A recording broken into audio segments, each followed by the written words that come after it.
We are live. Hi, Jim. How are Hi, you? Jean-Luc. I'm fine. How are you doing? I'm fine also. We just Yeah, had some wonderful, nice days here in Belgium. Yeah, yeah, that's fine. yeah. Everything fine. Today, you are our special guest about one of, let's say, your topics, Zebra Entrepreneurship. Now, maybe for the people watching, we had some previous podcasts or coffee breaks here about Zebra organizations. Can you summarize for the people watching what is a Zebra organization? What is Zebra economy? Yeah, thank you, Jim, for having me on your show. And so it's good, maybe, to start to tell a bit more or to refresh what a Zebra organization is about. In fact, they are, of course, black and white. So they combine profit and social impact. Collaboration is core, and they think in terms of generations instead of quarterly reports. And they are inclusive and think in terms of economy where everybody has a role to play. So they grow like nature, so step by step, in step by boosting artificially their growth on a quarterly basis. Mhm. So for Zebra organization, so this is the result, in fact, and in fact, it's that entrepreneurship which creates those organizations, of course. So when at Zebra, we use about 6 words to characterize that entrepreneurship. So Okay. we use unique and create. So it starts with how unique are you, your unicity. Mhm. Because when you start from your own unicity, well, there is only one Jim here, so you are never in competition with somebody else. So if you can discover that as an entrepreneur from yourself, so where your unicity, where your strengths, where they are. So that's the first part. And entrepreneur doesn't mean always that you have to be self-employed. You can also be an entrepreneur within an organization or within a company where you are part of the team, of course. Mhm. So starting from this uniqueness, yeah, you think about creating something. So what's your drive about starting from your drive? And when you're in thinking in terms of creation, so you are not competing, yeah, and competing or copying somebody else, and then you're just two of a kind. So unique and create is really the foundation of it. Mhm. And of course, we like to do it together, and we think in terms of community. A lot of people are acting this way. I think it was about in the late 19th, Paul Ray and Sherry Anderson. They made a study about it, and they call it the movement. They call it cultural creatives, and this undercurrents is really becoming mainstream now. We feel this, and this is all about those, we call it Zebra entrepreneurship. Mhm. It's about connecting. So when you know yourself, when you start from your unicity, then it's easy to connect, to open up to others, because you're not competing. So, but you are aiming to work together with strengths of other people's or other organization, with the aim to create a win-win-win-win situations, not only for you, but also for all the other people who are working with, or with the older stakeholders. And the third pair of words, it's earth and well-being. So instead of exhausting Mother Earth, is to see how can we stop this exhaustion and how can we collaborate again, just because we are thinking in terms of generation. So exhausting means that you take everything out now, and what's next? In France, they call it après nous le déluge. This is not the way that Zebra entrepreneurs are thinking. So how can we make it sustainable again? How can we regenerate, in fact, the resources, and with the know-how and the technology of today? So these are the 6 words that we use for Zebra Entrepreneurship: unique and create, together and community, and earth and well-being. Yeah, that's the point of view of Zebra, the organization that is kind of guiding Zebra entrepreneurship, guiding Zebra. What Zebra? What are they doing exactly? Okay, with Zebra AHA, we would like to. We are promoting the Zebra ID here in Belgium. It started in 2018, 2017 with Maria Zepeda, and they were looking to fund their company in the States. They didn't find any funding because all those investors, bankers, they were looking for the next unicorn.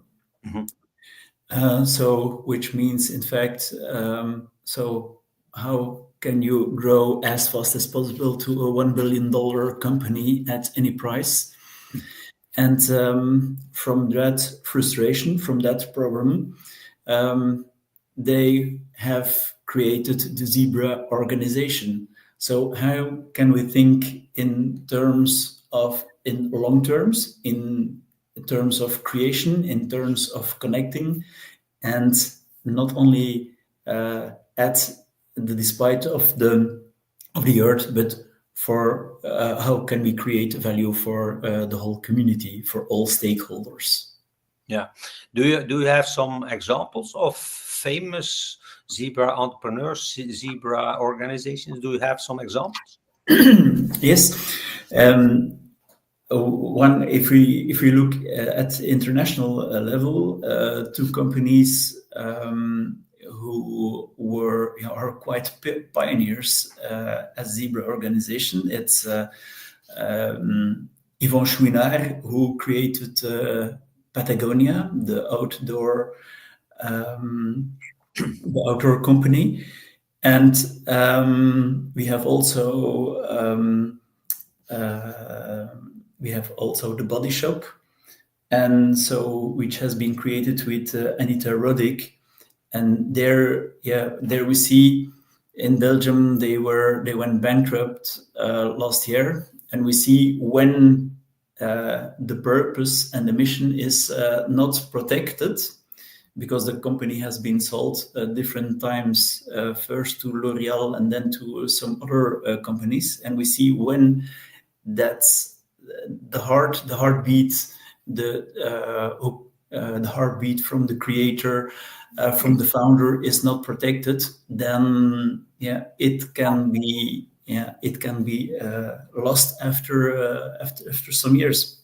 And that's what Yvon Chouinard has done a couple of years ago when he donated Patagonia to the earth. In fact, what he meant to be, he would, of his idea is that the heartbeat, that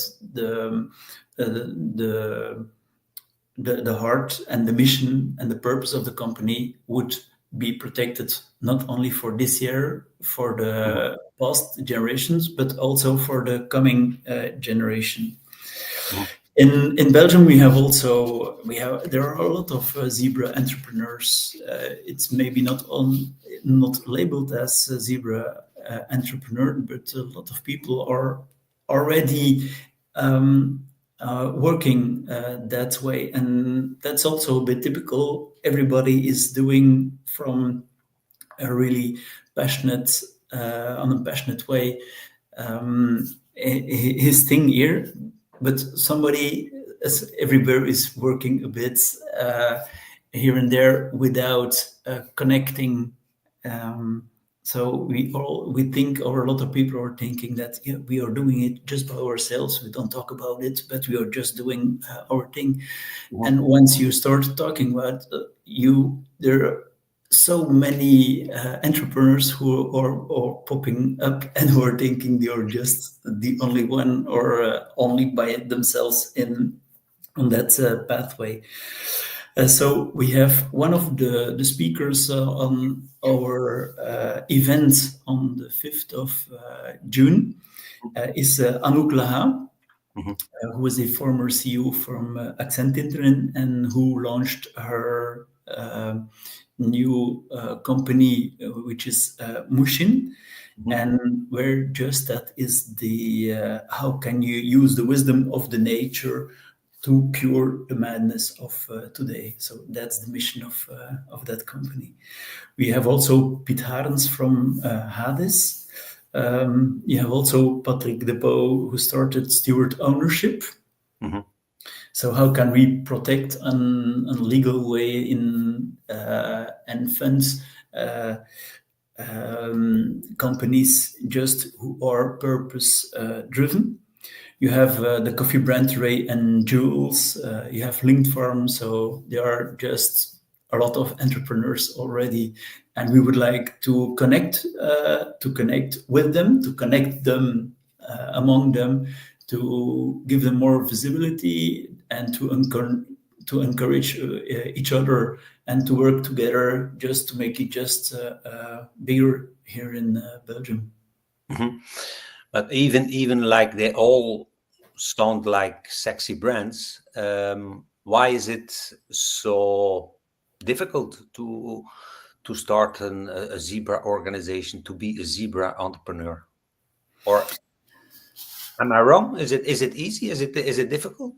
Well, I think so. If you start from your uniqueness and from creation, you have to have the guts to follow your intuitions, and sometimes that can be very frightening because it can lead you to pathways which are not always traditional, and so.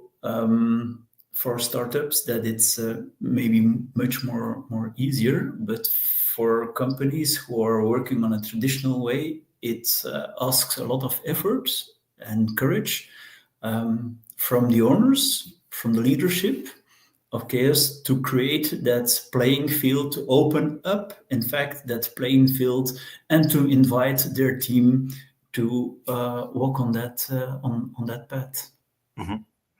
The factor of curiosity, is that important in Zebra organizations? Yes, of course, because curiosity, in fact, it invites you to a trial and error. So that curiosity helps you to innovate also. It leads you to new paths, and I think we are sure if you continue to do the same things, that we will get the same results. So this curiosity is really essential to walk that new pathway. Yeah, but you are convinced that now is the time that it starts to get even rather urgent to promote Zebra economy? Yes, I think so. I think the times are helping us. Also, as I mentioned, it was really an undercurrent which is becoming mainstream, and what I see, it's quite urgent in the fact that if I see that burnout figures rose in the last 3 years with about 66%, and I think it's about 600,000 people here in Belgium, which represent about 13% of the people in the active employment. So that's dramatically such an increase, and in combination with the declining figures of employee engagement, which were already low. So this came up in the last survey of Gallup, which has been published a couple of weeks ago. So I think it's urgent to use our creativity, to use our curiosity to change things. Otherwise, and it's never too late. So I invite everybody to start now. Yeah, and we get some remarks in the chat box. So one person is mentioning unique, non-competitive, and co-creative is quite future-proof. And then Geert de Grande, one of the co-founders of Zebra and one of the organizers, co-organizers of the event, is mentioning, I'm a fan of the 5 C's of Rick Vera.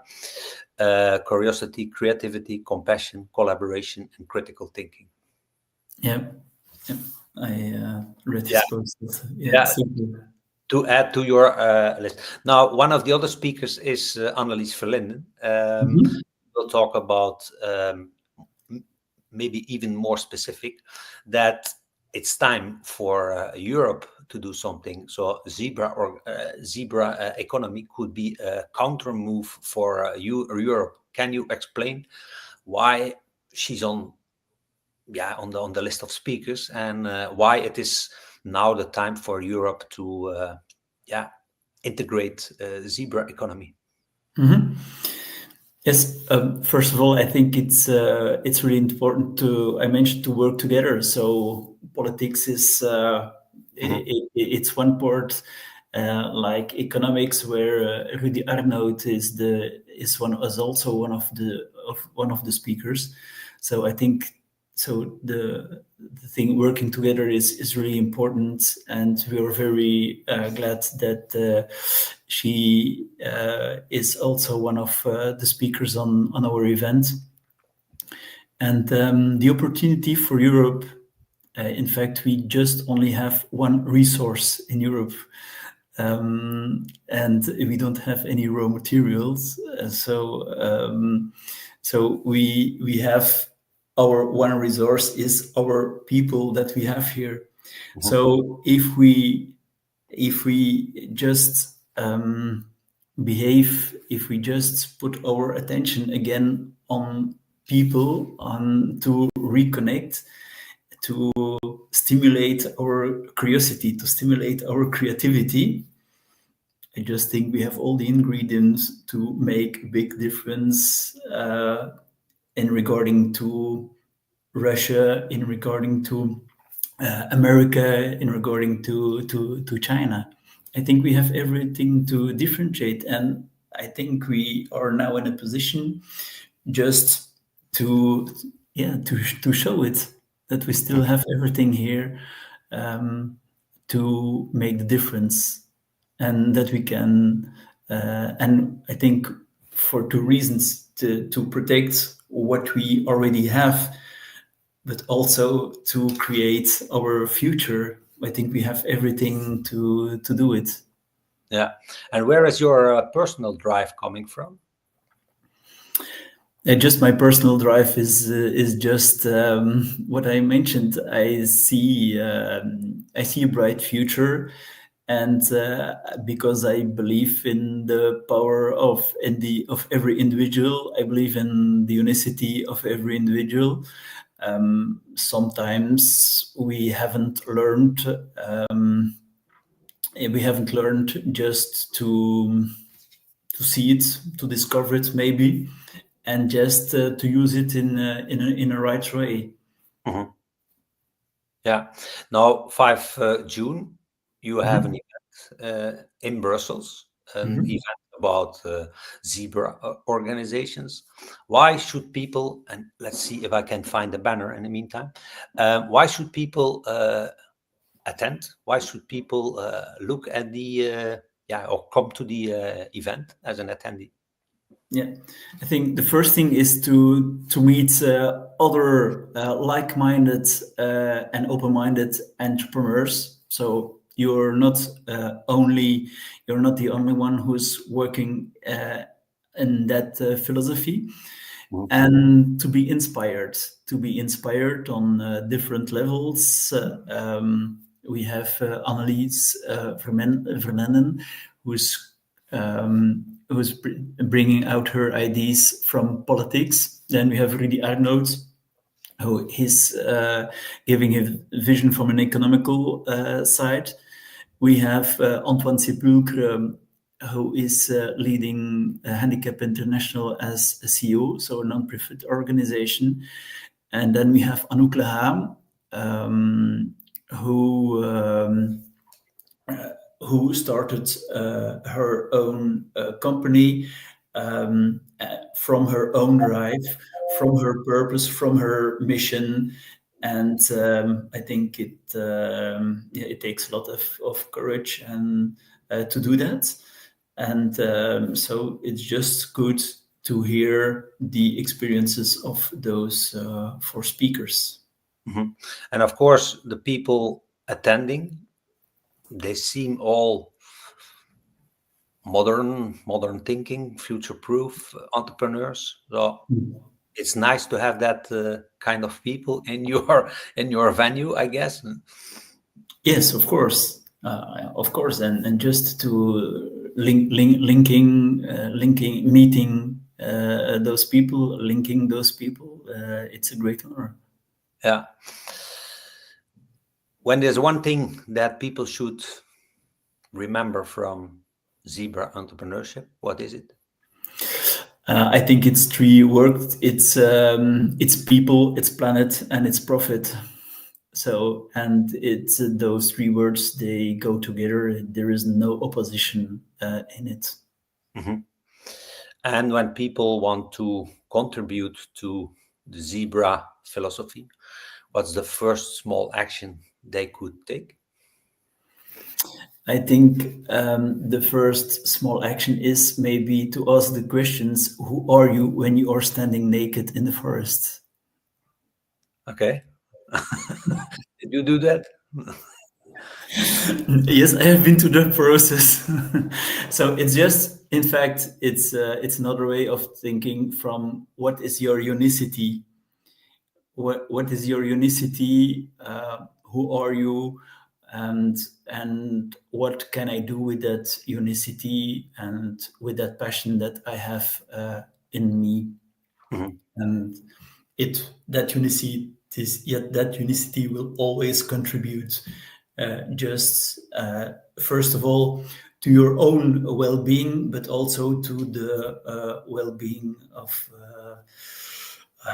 the other people, of the consumers, of the society. Mm-hmm.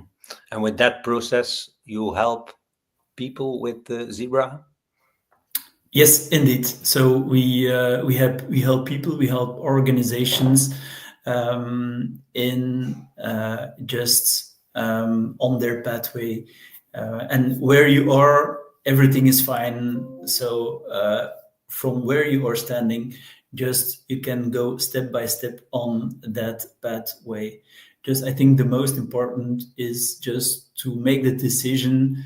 To go on that path and to start, and just going step by step. Don't hurry, but do everything on in a good way, Mm-hmm. and there we can help. Yeah. Any last remarks, questions you have? I thank you for having me on your show, and so it was a great honor. Yeah. Thank you for being in our 64th coffee break, and we meet soon. Okay, talk to you soon. See you. Bye. Bye.